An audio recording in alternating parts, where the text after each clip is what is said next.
जय हिंद। आज मैं आप लोग को परिमेय बताऊंगा। पूरा वीडियो देखिएगा ताकि आपको कहीं से कोई समस्या न रह जाए। ये जो परिमेय है आपको एग्ज़ाम की दृष्टि बहुत ही महत्वपूर्ण है, क्योंकि ये आपको 5 नंबर में पूछा जाता है दीर्घोत्तरीय प्रश्न में। इसलिए यदि आप 5 नंबर पे अपना नंबर फिक्स करना चाहते हैं एग्ज़ाम में, तो ये क्वेश्चन आपके लिए बहुत ज़्यादा इम्पोर्टेंट है, आपको पूरी तरह से आना चाहिए। तो स्टार्ट करते हैं।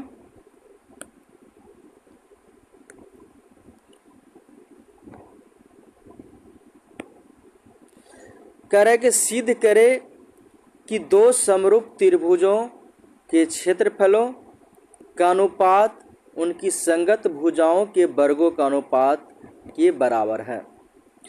तो ध्यान दीजिएगा, ये हमारे दो त्रिभुज हैं ए बी सी और D E F. A B C और डी ई एफ। यहाँ पर जो हम रचना किए हैं ये डी एम और ए एल किए हैं। तो ध्यान दीजिएगा, रचना वाले जो शब्द होता है ये डॉट से दर्शाते हैं। किस चीज़ से दर्शाते हैं? डॉट से दर्शाते हैं। तो यहाँ पर ये पूरा लाइनिंग खींचा गया है, आप इसको डॉट बना लीजिएगा जैसे इसमें बनाया गया है डी एम में। क्लियर है? अब आगे बढ़ते हैं।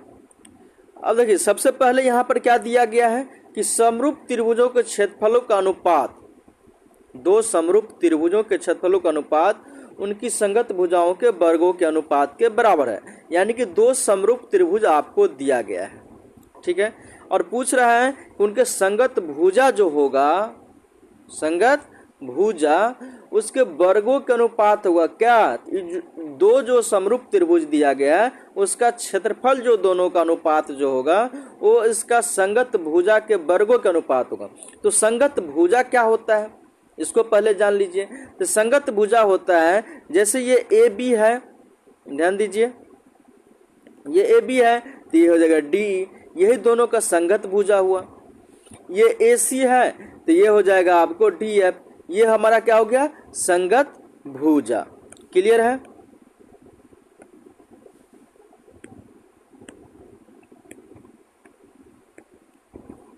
आगे बढ़ते हैं। चलिए, हमको क्वेश्चन में दिया हुआ क्या है?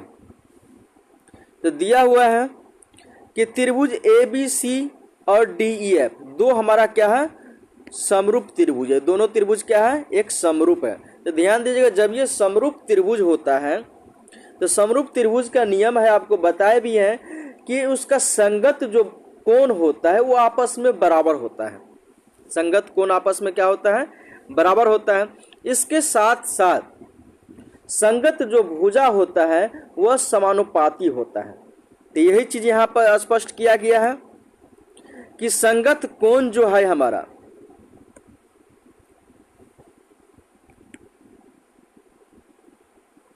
ध्यान दीजिए, कोण ए बराबर कोण डी, कोण ये ए बराबर जो है कोण डी हो गया। इसी तरह से कोण बी बराबर कोण ई हो गया, ये कोण बराबर हो गया ये कोण। इसी तरह से कोण सी बराबर कोण एफ, यानी कोण सी बराबर कोण एफ। ये किसका नियम है? तो ये है आपको समरूप त्रिभुज का।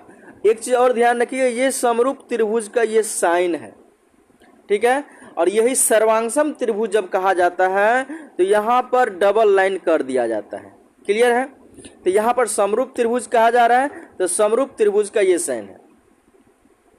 आपको क्या बताया है कि जब ये समरूप त्रिभुज होगा तो उसका संगत भुजा समानुपाती होगा। तो इसी तरह से लिखे हैं ए बी बट्टा डी ई, बी सी बट्टा ई एफ और ए सी बट्टा डी एफ।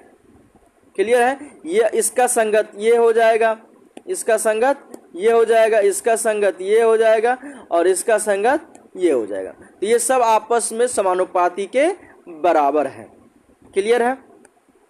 अब मुझे सिद्ध क्या करना है? तो सिद्ध ये करना है कि त्रिभुज ए बी सी का क्षेत्रफल बट्टा त्रिभुज डी ई एफ का क्षेत्रफल जो होगा, यानी जो अनुपात होगा वो संगत भुजा के वर्गों के अनुपात होगा। यानी ये जो संगत भुजा के समानुपाती था इसका वर्गों के अनुपात हो, यानी कि ए बी का स्क्वायर बट्टा डी एफ का स्क्वायर, बी सी का स्क्वायर बट्टा ई एफ का स्क्वायर और ए सी का स्क्वायर बट्टा डी एफ का स्क्वायर। ये हमारा इसका वर्गों के अनुपात के बराबर होगा। ठीक है, चलिए यहाँ तक आपको कहा जाए तो एक तरह से क्वेश्चन ही था। अब यहाँ से हम रचना शुरू करते हैं। रचना करने के लिए हमको सबसे पहले ध्यान देना है, रचना हमको क्या करना है। तो रचना हम कर रहे हैं ए से A L perpendicular B C. ध्यान दीजिएगा, परपेंडिकुलर बी सी।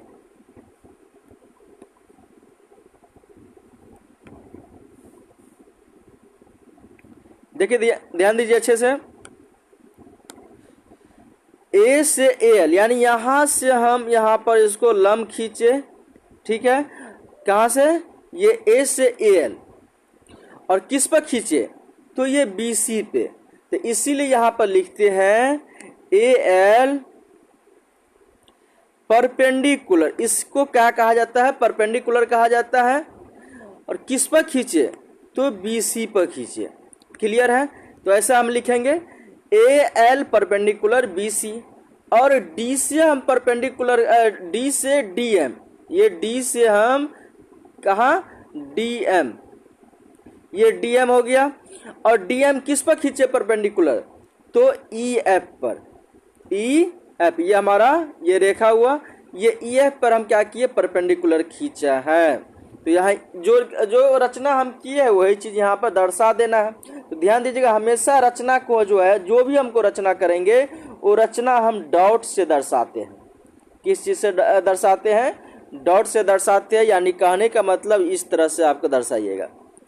क्लियर है, डॉट डॉट डॉट, पूरा लाइनिंग नहीं होना चाहिए रचना में, जो है पूरा लाइनिंग नहीं होता है, इस बात को ख्याल रखिएगा।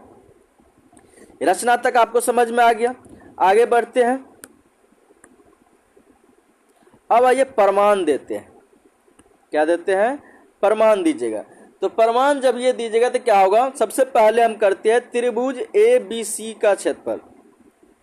त्रिभुज ए बी सी का, ये जो हम एक चीज और ये ध्यान रखिएगा यहाँ पे कि कोण ए बराबर कोण डी, कोण बी बराबर कोण ई, कोण सी बराबर कोण एफ, इसको हम मान लिए समीकरण 1 और इसको मान लिए है समीकरण 2।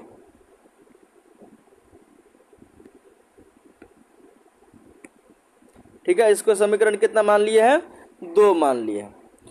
ठीक है, यहाँ पर लिखा हुआ है, कोई दिक्कत आपको नहीं होना चाहिए। अब यहाँ पर प्रमाण के पास जब आएंगे तो क्या कह रहा है प्रमाण में कि त्रिभुज ए बी सी का क्षेत्रफल। तो ये जो हमारा त्रिभुज है ए बी सी, ये त्रिभुज का क्षेत्रफल। तो त्रिभुज का क्षेत्रफल को आपको पता होना चाहिए, 1/2 गुने आधार गुने ऊंचाई होता है। तो देखिए आधार क्या होता है, ऊंचाई क्या होता है, इस चीज को ध्यान दीजिए। जैसे मान लीजिए ये हमारा त्रिभुज है। ठीक है, जिस रेखा पर हम, जिस भुजा, मान लीजिए कि इस भुजा पर हम क्या किए, परपेंडिकुलर खींचे। जैसे ये ए हुआ, बी हुआ और ये सी, ये डी। बी डी मान लीजिए हम ए सी पर परपेंडिकुलर खींचे हैं। यदि बी डी हम जिस पर परपेंडिकुलर खींचेंगे, ये परपेंडिकुलर हमारा क्या हो जाएगा, यानी परपेंडिकुलर मतलब लंबवत रेखा, ये हमारा क्या हो जाएगा, ऊंचाई हो जाएगा। तो ऊंचाई तो हमारा फिक्स है कि हमारा जो लंबवत रेखा होगा वही होगा। मान लीजिए यहां पर ऊंचाई क्या हो गया, BC, लेकिन यहां पर आधार क्या हुआ, तो जिस रेखा पर आपको खींचा गया है, इस रेखा पर खींचा गया था, तो जिस रेखा पर परपेंडिकुलर खींचा जाएगा वह रेखा हमारा क्या कहलाएगा, आधार कहलाएगा। तो यहां पर ध्यान दीजिएगा, AL जो है किस पर खींचा गया है, BC पर खींचा गया है। तो BC हमारा क्या हो जाएगा, आधार हो जाएगा, और AL क्या हो जाएगा, ऊंचाई हो जाएगा। पूरा क्लियर है, स्पष्ट है। अब यहां पर देखिए ध्यान दीजिएगा, यही चीज यहां पर लिखा गया है, 1/2 गुने आधार गुने ऊंचाई। BC हमारा ये हो गया BC, और AL हमारा ये हो गया। ठीक है, और त्रिभुज DEF का क्षेत्रफल पुनः इसी तरह से हमारा इस त्रिभुज में क्षेत्रफल निकालेंगे। 1/2 आधार गुने ऊंचाई। एफ ई एफ हमारा क्या हो गया, आधार हो गया, और डी एम हमारा क्या हो जाएगा, ऊंचाई हो जाएगा। तो क्यों हुआ ऊंचाई और क्यों हुआ आधार हमारा ई एफ, हमारा ई डी क्यों नहीं हुआ, चाहे ई एफ क्यों नहीं हुआ, ये आपको समझ में आ गया। जिस रेखा पर लंबवत रेखा खींचा जाएगा यानी परपेंडिकुलर खींचा जाएगा, वह रेखा हमारा क्या कहलाएगा, आधार कहलाएगा। क्लियर है। अब आगे चलिए, आगे बढ़ते हैं। तो यहां पर लिखा हुआ है कि त्रिभुज एबीसी का क्षेत्रफल बटा त्रिभुज डीईएफ का क्षेत्रफल। ठीक है, त्रिभुज एबीसी का क्षेत्रफल बटा त्रिभुज डीईएफ का क्षेत्रफल। सेम टू सेम इसी पॉइंट को हम नोट किए हैं, कोई दूसरा पॉइंट नहीं लेके सेम टू सेम यही दोनों पॉइंट को यहाँ पर दर्शाए हैं। बस 1/2 और 1/2 क्या किए हैं, कट किए हैं, और ये जो बच गया था वही चीज यहाँ पर लिखे हैं। ठीक है, तो BC गुने AL, BC गुने AL है, यहाँ पर AL दिख रहा होगा, और बटा EF गुने DM, जो यहाँ पर लिखा गया है वही हमारा। तो ये समीकरण कितना हो गया, तो समीकरण 3 हो गया। क्लियर है, यहाँ तक कोई समस्या नहीं। आगे बढ़ते हैं। आगे आपसे कहा जा रहा है कि ALB और DME, कोण L और कोण M ये क्या है, 90 डिग्री है। ये रचना से क्यों है 90 डिग्री, क्योंकि ये परपेंडिकुलर खींचे हैं, तो ये परपेंडिकुलर कितना डिग्री का बनता है, 90 डिग्री का बनता है। क्लियर है, 90 डिग्री का, तो ये 90 डिग्री है, ये भी 90 डिग्री है, तो 90 डिग्री बराबर 90 डिग्री होता है। क्लियर है। कोण B बराबर कोण E, कोण B बराबर कोण E किस चीज से, तो ये है आपको यहां पर आइए, कोण B बराबर कोण E किस चीज से है, तो ये है समीकरण 1 से। और आगे भी लिख सकते थे, है ना। तो यहाँ पर ए मतलब 3 गो ए दे दिए हैं, लेकिन यहाँ पर आप 2 गो ए दर्शाइएगा। ठीक है, ए। क्लियर है, ये ए को नहीं काट दीजिएगा। ए समरूपता से, जब 2 कोण आपस में बराबर हो तो तीसरा कोण ऑटोमेटिक है कि वो बराबर हो जाती है, इसीलिए ए समरूपता से जो है त्रिभुज ALB और DME ये दोनों क्या हो जाएगा, समरूप हो जाएगा। समझ गए। तो समरूप होने के लिए क्या है, भुजा से समरूप होते हैं, कोण से समरूप होते हैं, कोण भुजा कोण से समरूप होते हैं। ये 4-5 नियम है, ये आपको जानना जरूरी है, ये आपको अलग से ये क्लास हम रखेंगे। अब यहाँ पर देखिए, ये दोनों जब समरूप हो गया, तो समरूप में क्या बताए थे कि जब ये समरूप होगा तो उसका संगत जो भुजा होगा वो समानुपाती होगा। तो यहाँ पर समानुपाती हो गया, ये समीकरण कितना हो गया, 4 नंबर। अब ये समीकरण 4 हो गया। या फिर AB बट्टा DE बराबर AL बटा DM, जो यहाँ पर लिखा गया उसी चीज को फिर यहाँ पर रिपीट किया गया। ठीक है, इस समीकरण को हम 5 बना दिए। क्लियर है। आगे बढ़ते हैं, आगे आ जाइए, थोड़ा सा और है। और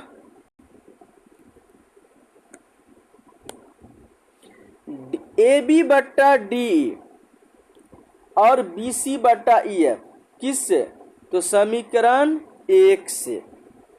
समीकरण 1 से क्यों होगा, सो ध्यान दीजिए। यहाँ पे AB बट्टा DE और BC बट्टा EF, BC बट्टा EF। यहाँ पर देखिए AB बट्टा DE और AL बट्टा DM दिए हैं, AL बट्टा DM।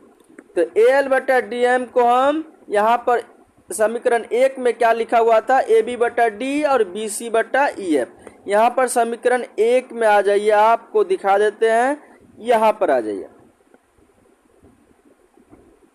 स्पष्ट हो जाएगा। ये देखिए समीकरण 1 में आपको दिया गया है, 1 नहीं 2 है, समीकरण 2, यहाँ पर 2 कर लीजिएगा। AB बट्टा DE, BC बट्टा EF और AC बट्टा DF। तो यहाँ पर तीनों आपस में क्या है, बराबर है, तो इसीलिए यहाँ पर लिखा गया है समीकरण, इसको 2 बना लीजिएगा। क्लियर है। समीकरण कितना बना लेंगे, समीकरण ये हो जाएगा 2। ठीक ना, ये आपस में बराबर है। तो अब हम चलेंगे ये समीकरण हमारा कितना हो गया, ये हो गया छठा।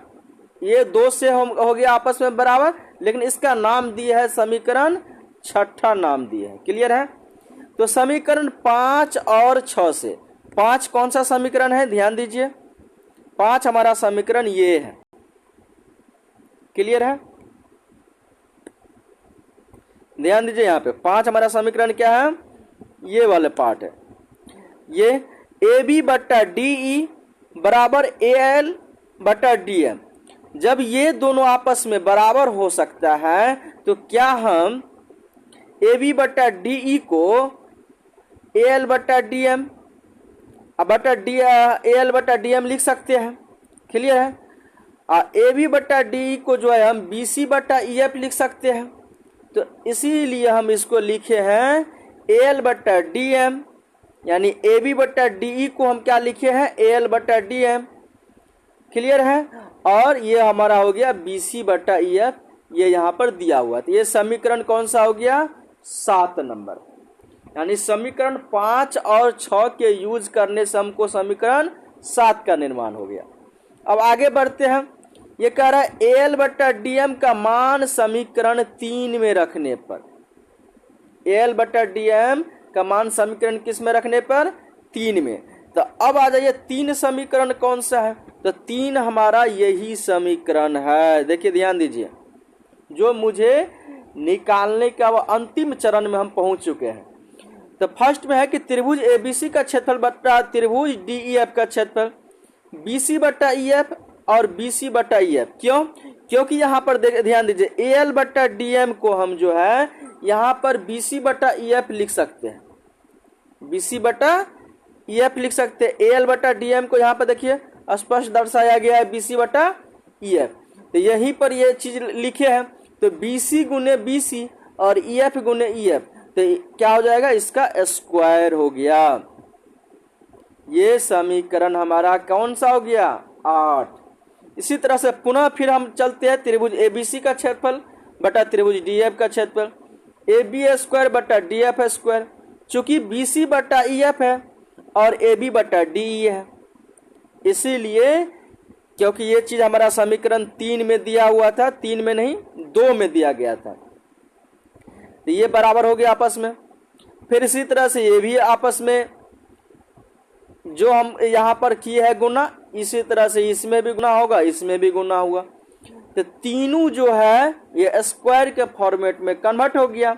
ये कन्वर्ट हो गया तो यहाँ पर लिखेंगे लास्ट में समीकरण 8, 9 और 10 से त्रिभुज एबीसी का क्षेत्रफल, त्रिभुज एबीसी का क्षेत्रफल बटा त्रिभुज डीईएफ का क्षेत्रफल बराबर बीसी स्क्वायर बटा EF square, A B square बटा डीई स्क्वायर और ए सी स्क्वायर बटा डीएफ स्क्वायर। यह हमारा क्या हो गया, प्रमाणित हो गया। आशा करते हैं कि यह थ्योरम आपको समझ में आ गया होगा, किसी प्रकार का कोई कठिनाई नहीं हुआ होगा। पूरा वीडियो देखने के लिए आपको तहे दिल से शुक्रिया। जय हिंद, जय भारत।